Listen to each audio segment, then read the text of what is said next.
Episode 3 में कहानी मजीद पेचीदा और जज्बाती हो जाती है। सबसे पहले सनदरी अपनी मोहब्बत और खौफ के बीच अलझती दिखाई देगी क्योंकि वो गुलाम से मोहब्बत करती है, मगर बादशाह का दबाव और इसकी ताकत इसे कंट्रोल करने की कोशिश कर रही है।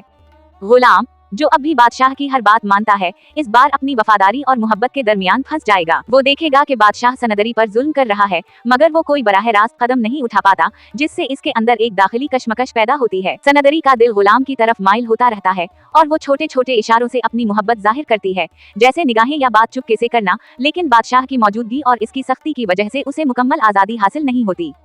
एपिसोड 3 में एक अहम मंजर में बादशाह सनदरी पर अपने हक जताने की कोशिश करेगा और गुलाम इस सब कुछ का गवाह बनता है। नाजरीन यहाँ वाज़ेह तौर पर देखेंगे कि बादशाह की ताकत, सनदरी की मुज़ाहमत और गुलाम की खामोशी तीनों किरदारों के दरमियान एक सनसनीखेज कशमकश पैदा कर रही है। इसके अलावा कहानी में एक नया मोड़ ये होगा कि गुलाम पहली बार अपने दिल की आवाज सुनने की कोशिश करता है और छोटे छोटे इक़दामात से बादशाह के सामने चैलेंज देने लगता है, लेकिन अभी मुकम्मल तौर पर सामने नहीं आता। एपिसोड 3 का इख्तिताम इस तनाव के साथ होता है कि सनदरी का दिल और भी मजबूत हो जाता है, गुलाम की हिम्मत आहिस्ता आहिस्ता बढ़ती है और बादशाह की नाराजगी और ज्यादा शदीद होती जाती है, जिससे अगले एपिसोड में बड़ी तसादुम की तवक्को पैदा होती है।